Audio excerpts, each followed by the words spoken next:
Hey, a very pleasant howdy-do for everybody out there. Episode 3 of Forgotten Fields Project. I'm Robin Reed. And I'm Tara Williamson.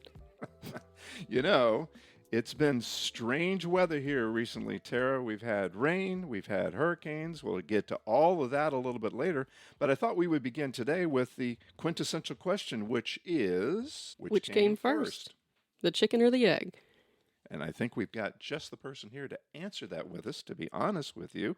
We'll introduce her shortly. But in the meantime, Tara, let's get them up to speed. Again, our third podcast of Forgotten Fields Project. We've got a lot of news to share at the end of the podcast about where you can reach us, how you can find us, when we're going to drop, and how you can communicate with us. But in the meantime, set the stage for our podcast today.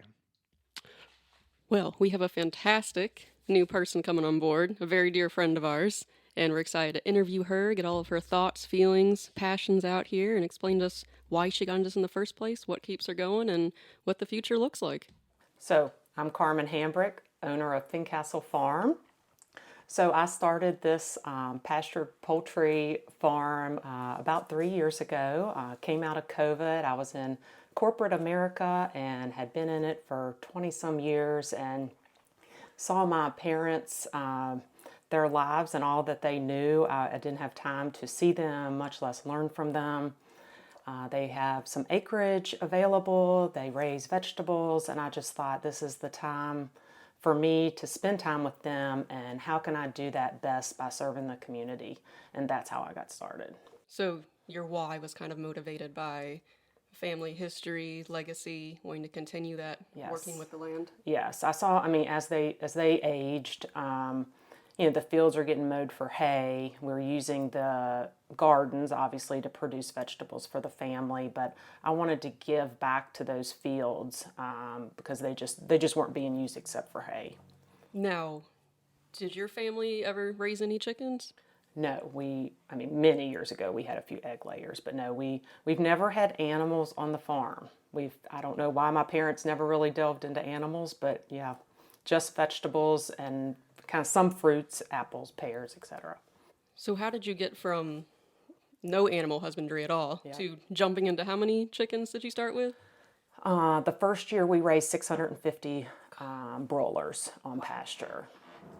I'm stunned because when I first met her, she was going full tilt, smiling, laughing, everything was great, and it was only later that I discovered that she was sort of not just winging it, but it was a first off for her. She hadn't been doing the, thank you. I try, but I thought she was like super like experienced at this, and every time I saw her, I found out she wasn't, which made the project all that more interesting. So what was that little push to get into this? How did you make that leap? Well, there are a couple things. I actually took my son to Bath County one day, and I saw a young lady there. She was younger than me, I would say in her 30s, and she had sheep, pasture-raised meat chickens, and I thought, wow, I want to be like her. Like she's not sitting in an office all day, and she seems to be thriving, and she's doing something for the community. And I took it back and thought, man, could I do that? Could I farm and raise animals? And I saw the people around me, they had cows, they had pigs, but what was missing was chickens. And I thought, wow, they're a small animal. Maybe I could do that. So that's really was the push. And then during COVID, I started getting my meat from a local farmer. And that's when I really understood the impact. We were able to fill our stomachs with vegetables that we grew on our farm, but I did not have, prior to that, I was not using local farms for my meat. And that's what pushed me over. And the enthusiasm that she brought to the project was evident. Now, Carmen lives just up the road from us. Everybody's a neighbor in farm country, and so, yeah, it's 4 miles away, but she's a neighbor. No big deal. And her enthusiasm was infectious up and down the road because there's a cattle producer on the road, there's a winery on the road, there's a small pumpkin farm on the road, and now there's chickens. And just every time I saw her, it was like, why is she smiling all the time? There's all this stuff to do. It's not like she doesn't have another job. It's not like she doesn't have a child to take care of, and the husband you have to take care of, whatever they're doing. And she just had all this energy, and I thought, this is fabulous. This is such a good lesson in how to farm. And then as it went on, I learned more and more about her. And I'm telling you, Tara, this project was really something to behold on really short notice for me. So It's actually been inspiring for me, you going through all this as well, because every time I kept thinking, oh my God, I'm so burned out. I don't know how I can't execute this other idea. I feel like I'm adding an ankle weight on, I'm already drowning. And you just seeing your enthusiasm, actually that a lot of times that gave me kind of, I don't know, pride in what I was doing and a little bit more When I started the farm, I mean, it was a real learning experience. I was not expecting for it to be as hard as it was, to be honest. And I started raising these chickens. We started processing them ourselves. And I thought the people would just start buying them. But, I had to revert back to my business background to say, how do I educate, these people need educated on what I'm growing here. And that's where the passion and the smile came from, is as I educated them, that's when that passion really grew in me. And the more education I did, the more videos I did, the more response I got, and then people started buying. And then it was like, wow, I did that, the full circle. But that's a thing that people don't understand with farmers is now in this, what we're doing, our world today, you have to be good at everything. You have to be that marketer. You have to know how to account, keep the books, market, meet people at the farmer's market, and have a disposition that they want to buy from you. And you have to be able to farm. How do you wear all those hats? I mean, how does, it's just so many different facets of a personality that you have to be good at every single one, not just mediocre, but you kind of have to excel to make all those, tick all those boxes. Yeah. And I was lucky that I had the business background and the marketing background to, like, when things got hard, I reverted back to what I knew worked. And that's what I think some farmers, they're just maybe not good at that, don't want to do that. They just want to farm. And that's where I feel they need advocates for them or people that can help them in that marketing avenue. early on, when we met you at the farmer's market and saw your product and purchased your product and liked it very much, I'm kind of curious. I'm going to ask you a good day story and a bad day story, but I want to start off the good day story with when you were selling actually on your parents' farm, where we had to drive up and see what you had in the cooler. I'm telling you, the twinkle in your mother's eye and your father just kind of roaming around and just watching what was going on, and you were doing your thing. That seemed like a very positive experience. Am I reading that well? Yes, I loved selling from the farm because that's where I felt at home. So that's a good day. Yeah. And then, as we've gotten to know Carmen, there have been really challenging days and really challenging times. Myself, as your customer, I thought, oh, she's out. She's out of product today. Well, I'll have to be smarter next time and get down there and take care of that. So then I took to texting her saying, hey, reserve me. And she would smile and say, if they're there, we'll do it. Well, it's all good. So I'm curious if selling on market day or whatever day you were selling was a good day. But then how did it sort of become more challenging? What were the things that you didn't expect to happen that then happened? People pushing on price. When I first started, I knew what I had in those chickens, and I thought I was going to be able to, feed my family on the money I was going to make on this farm. And I wanted to start with 1,000 chickens the first year, but as I was, getting to say 500, I knew I wasn't going to make it to 1,000. But it was the price that people would be like, oh my gosh, $20 for a chicken. And I thought, geez, I can't do this any cheaper. But as I was building my name, people kept coming back to price because I had not educated them. But I remember, it was actually Father's Day. The first year I started, I went over to feed that morning at the farm, and my dad looked at me and said, Carmen, you've got a problem. And I thought, oh man, I know I have a problem, Dad. Which the problem was the freezers were full and we were getting ready to process chickens and I had nowhere to put them. So, the freezers were full. I'm going to process I don't know how many at that time, but probably 50. I had no customers waiting in line at that point. So that's when I had to reflect back and say, how am I going to market this? And that's when I went to that background. But that was the day, Father's Day, where I knew I had a problem and I had to solve it. And I think when I did, that's when I had the, like I could do this moment. That's great. That's great. And I think with Tara sitting here next to you, I feel like you're talking her language a little bit about what's it look like. If you're going to buy the Williamson Farm beef products, for example, you're going to get a premium product. It's also a farm thing. And so you are going to be slightly more than whatever's on sale at the local grocery store. And I'm wondering, Tara, if you can kind of connect with what Carmen is saying, and how did you guys kind of deal with that? It is just what you're saying. It's education, because we know what we put into that. We know our little feed conversions. We know all the labor costs going into it. We know how to value all that and add it up. But when a customer comes along, they don't know any of that. But it's so hard because it's innate to us. So how do you educate and explain that, and then bridge that gap in understanding? And then they say, oh, that's what we valued going into it. That equates to this value of this product. I understand that. I get that. I appreciate that. Now I'm willing to make that.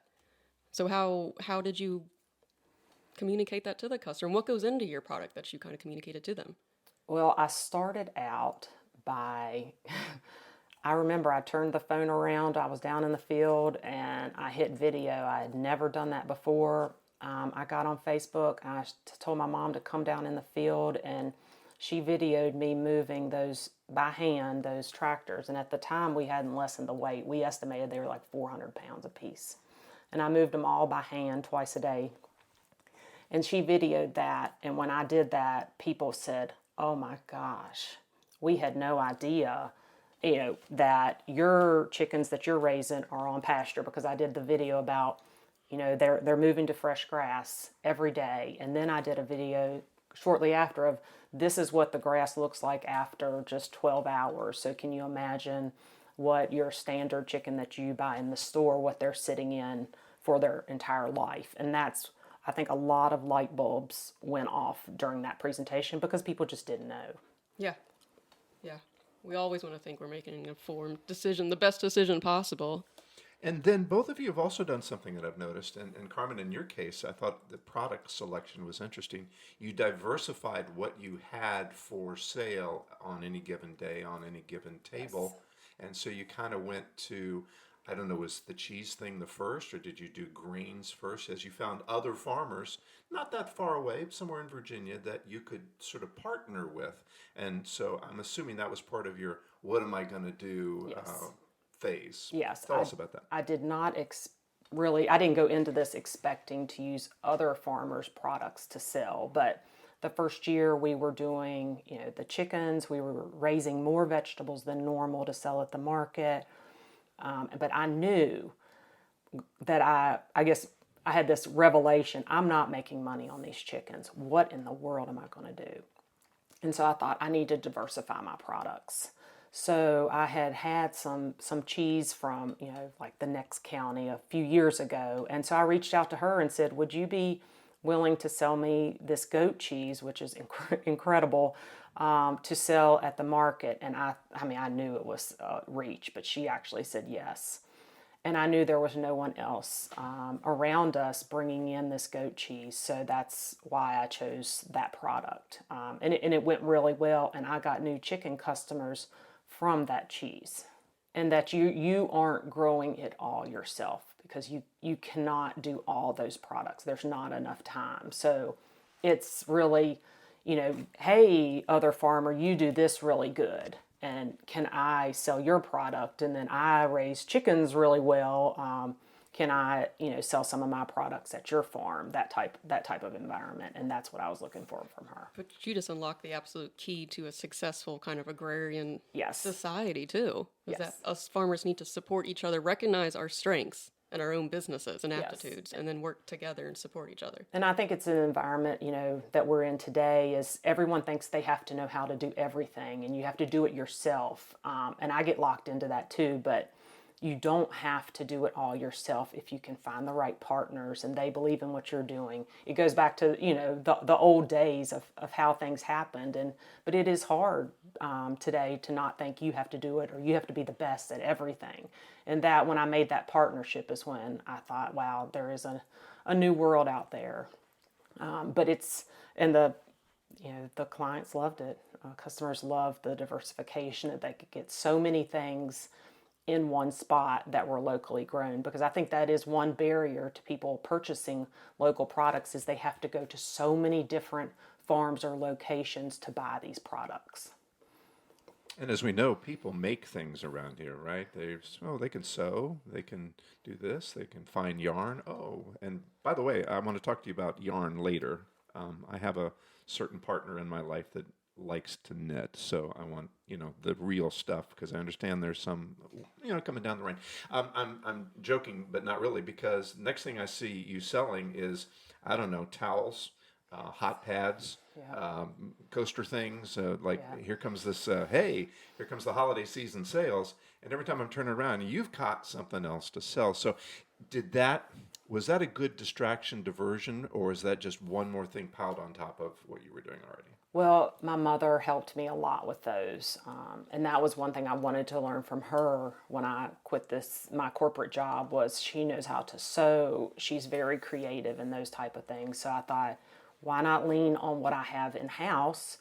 And she's, we put together holiday baskets. And these were really nice, like linen towels, really nice cotton pot holders, where it made people not have to think about their, say, holiday purchase. So we put these bundles together, and they did great. But again, on a market table, there's nothing attractive about a whole chicken in a wrapper. I mean, there's only so much. I remember when times were tight, we were at a market, and I was standing out holding this chicken. Like it was, it was a prize to me. I was so proud of that thing, but I know people looked at me like, what is this lady doing? But I had to show them that I had a product. So I would switch it out every 5 minutes to get a cold one out of the cooler. But then when I had like really attractive towels and stuff for people to peruse, I did really nice t-shirts. They would come in to see those products, and then I would educate them and sell them on the chickens. We're sitting here laughing. You can't see us, but we're just laughing at just her holding those chickens out. I was thinking those chickens look how I feel, too, just some little... She said they weren't pretty. The chickens were pretty. And I especially remember loving your display. I thought it was ingenious of the eggs, because they weren't real eggs out there, but you had this beautiful little display with these wooden eggs. Wooden eggs, yes. Yeah, just something visual, so somebody comes by instead of seeing just the coolers. It was just a cooler, and I think that's something that any farmer that's just selling meat struggles with. We struggle. Do we put multiple coolers on and let people dig through the coolers? How do we present this product? But it ended up we had to diversify to get people in. But again, after the first year and a little bit in the second year, we didn't really have to worry about that anymore. People were coming for the chickens, and that wasn't a problem. The other things were really nice to have. But it was in that brand building stage that I really used that. People shop with their eyes first. It's like a visual stop the scroll, except you're walking through the market. What's going to stop and grab my attention? After all is said and done, I'm trying to time this out. Has it been 2 full years or 3? It's been 3 full years. Yeah, I lost a year there. Sorry. Worth the experience? Kind of gauge it 1 to 10, 10 being really an amazing experience. What do you think after you've done this? If that's a really loaded question, but it would have to be a 10, because I never in my wildest dreams would have thought, one, I had the nerve to do this, to leave everything that I knew to start something completely different. And I have learned so much. I've learned so much from my parents in this. I've learned so much from the community. And the community really has supported me. I have these loyal followers, and they check on me. They ask if I need herbs. They want to trade me things, because they know, in essence, these chickens aren't really making a lot of money. So they try to trade things with me. So I was working this corporate job, and I lived in the community, but I still did not know the people in the community. And that's what was sad about it. And now I have this network of people in the community that I know will help me if I need help. They support me.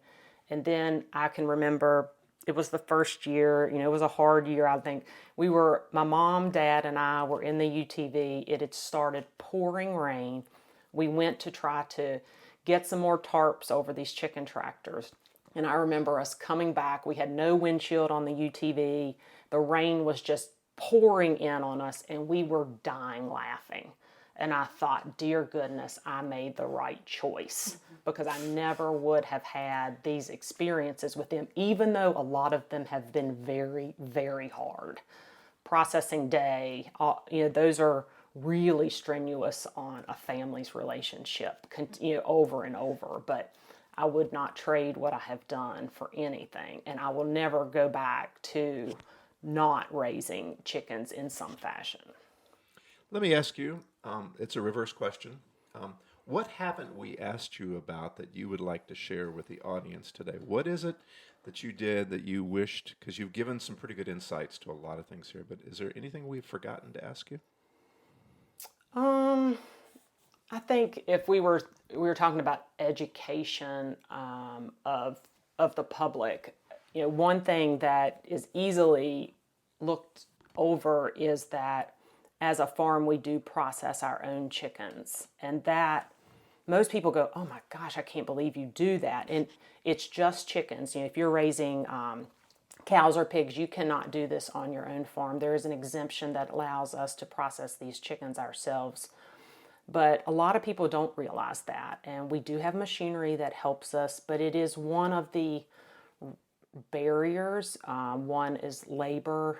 Currently it's just my family that processes the chickens, but it's obviously not a glorious job, but it is the one that keeps us from being able to raise more chickens, because we do it humanely, but it does wear on you after a while. It's physically demanding, but it's the mental toll. You don't get attached per se to the chickens, but we do really try hard to have their life be just wonderful, and they have one bad day. That's what we say.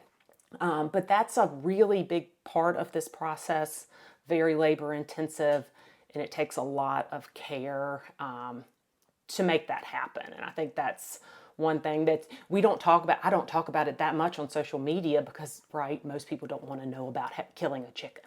But it's a huge part of it. But I do kind of, if you follow me at Fincastle Farm, I don't talk much about it.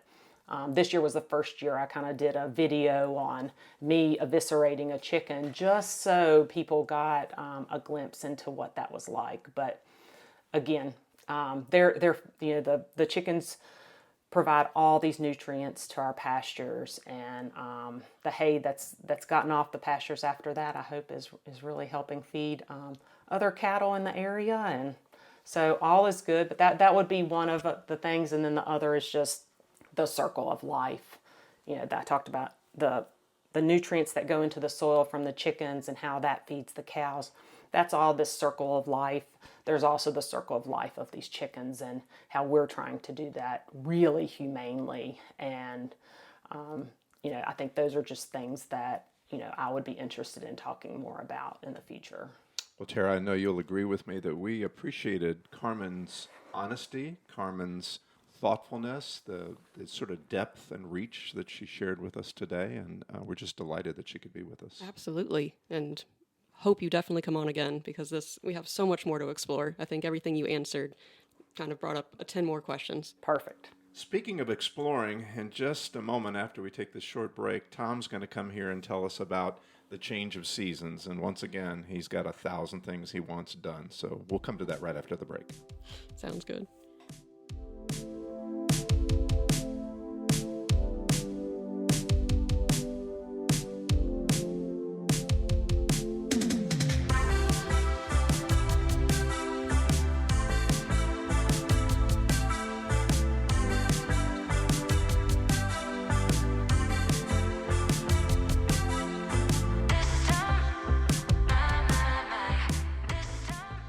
So in our last podcast, Farmer Tom came on board to tell us a little bit about what it's like on his farm and what he's working on. And now we're getting ready to change seasons. We're coming out of fall. We talked a little bit about we needed moisture. Well, the tropical system took care of most of that and some. We don't even want to talk about the damage it did, but the rain was useful and helpful. So now as we get into late fall, things have to happen on the farm. So I think it's time we asked Tom. Hey, Tom. Tom. Hey, Tom. Hey, Tom. Tom. So do the animals need any additional shelter or warmth during the wintertime?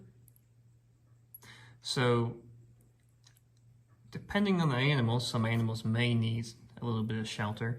Cattle, generally speaking, do not, unless temperatures get very severe.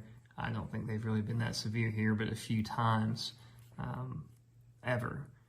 The sheep, well, they naturally have on wool blankets. The bigger thing is you need to be concerned about is whether or not the water is frozen in the wintertime, and if any new babies are arriving, which hopefully you've planned in such a way where they're not arriving in the dead of winter.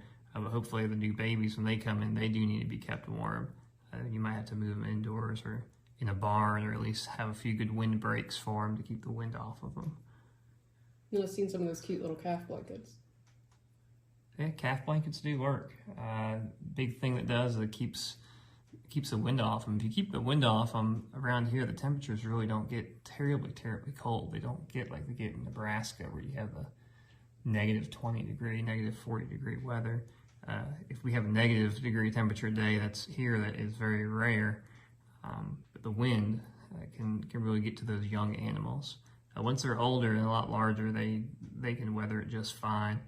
Cattle really like temperatures between 40 and 80 in the perfect world. They're pretty warm at 40 degrees, or we would be kind of cool. They're pretty happy. Well, he's got more than enough to do, Tara. I don't know. Does he delegate well on the farm, or just... Pass. So we mentioned briefly the weather. In our first couple of podcasts, we talked about how dry it was, the drought we were in.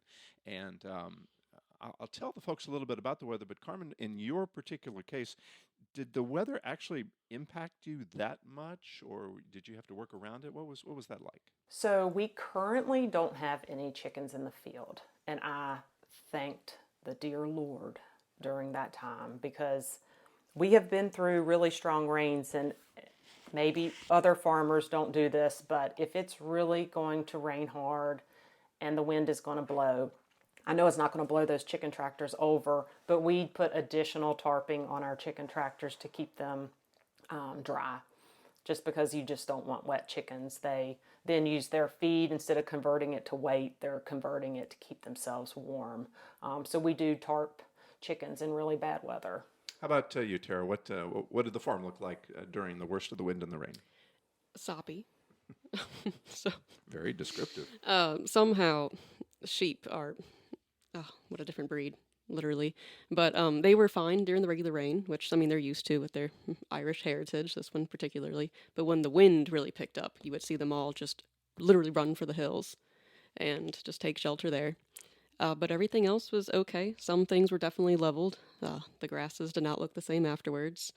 But it was not as bad. So I'm really positive here, because it could have been so much worse for other areas. So I'm really going to shut my mouth.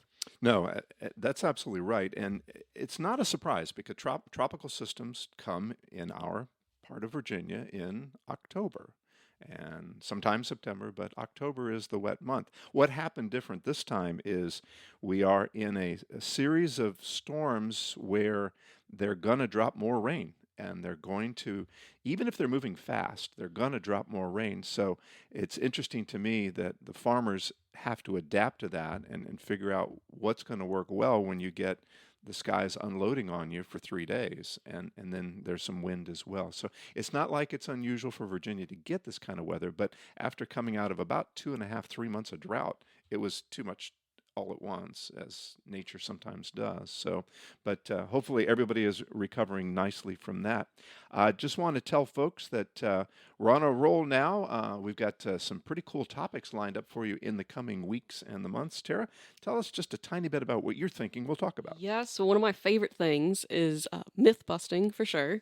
So we're going to talk about all those very creative rumors, thoughts, dispel some myths, talk about maybe some myths that actually are true, not myths after all. and kind of get into the transparency of agriculture, our food system, and farming.